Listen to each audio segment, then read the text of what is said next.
বিশ্বজুড়ে ঈদ পালনই হলো রমজান শেষে পবিত্র উৎসব। আর অন্যদিকে রাজ্যের দ্বিতীয় বৃহত্তম নামাজ মালদার সুজাপুরে নৈমৌজার মাঠে অনুষ্ঠিত হলো। এখানে লক্ষাধিক মানুষ নামাজ পাঠে অংশ নেন। এরপর একে অপরের সঙ্গে আলিঙ্গন করে ঈদের শুভেচ্ছা বিনিময় করেন। আসলে ঈদের অর্থ হলো উৎসব। ইসলাম ধর্মে অনুসারীদের প্রধান ধর্মীয় উৎসবগুলোকে ঈদ বলা হয়। পবিত্র রমজানে এক মাস রোজা বা সিয়াম সাধনার পর শাওয়াল মাসের 1 তারিখে খুশি উদযাপনকে বলা হয় ঈদ। সুন্নাত অনুযায়ী ঈদের দিন সকালে প্রত্যেক মুসলিম পরিষ্কার পরিচ্ছন্ন হয়ে নতুন পোশাক পরে ঈদগাহে জমায়েত হন।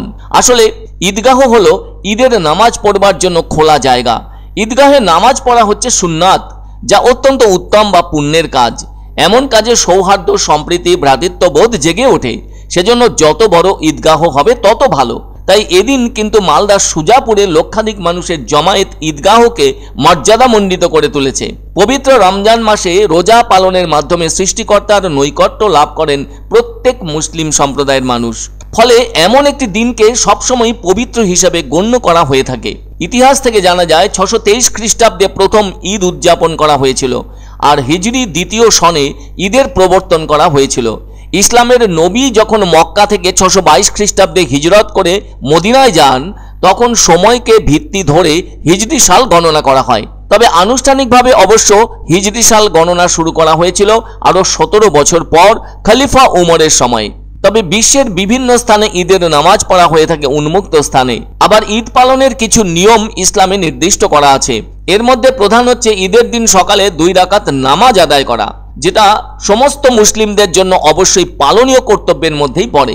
এছাড়া ঈদুল ফিতরে ফিতরা প্রদান করাও একটি অবশ্য পালনীয় কর্তব্য। আর এই ফিতরা ঈদের নামাজের আগে অসহায় গরিব দুঃখীদের দিতে হয়।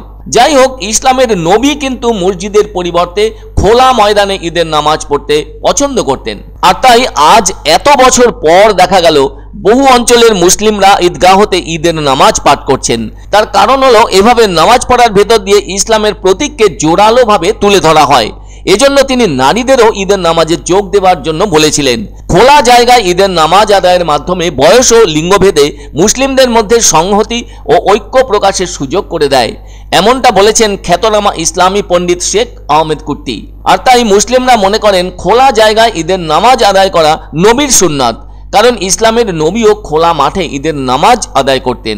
এ ব্যাপারে বলতেই হয়, মুসলিমদের হাদিস গ্রন্থ সহিহ আল বুখারীতে আব্দুল্লাহ ইবনে উমরকে উদ্ধৃত করে বলা আছে, ইসলামের নবী ঈদের দিন অনেক সকালে খোলা মাঠে চলে যেতেন। তার সাথে থাকতো একটি লাঠি, যেটির মাথা তামা দিয়ে ঢাকা থাকতো। সেই খোলা ময়দানে লাঠি পুঁতে দিয়ে সেটিকে সামনে রেখে ঈদের নামাজ পড়তেন তিনি। ঈদের নামাজের মাধ্যমে একটি এলাকার মুসলিমদের একত্রিত হবার সুযোগ তৈরি হয়, যা এদিনও দেখা গেল।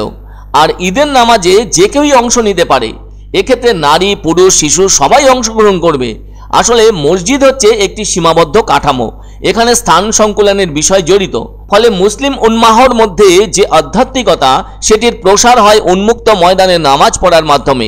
এ রাজ্যে বিশেষত উত্তরবঙ্গে মালদা জেলার সুজাপুরে সেই ছবি এদিন স্পষ্ট হলো। ঈদের নামাজ পড়তে হয় সূর্য উদয়ের পর। ফলে ঠিক ফজরের নামাজের পর পর ঈদের নামাজ পড়া যায় না। তবে সূর্য মাঝ আকাশে আসার আগেই ঈদের নামাজ শেষ করার কথা রয়েছে।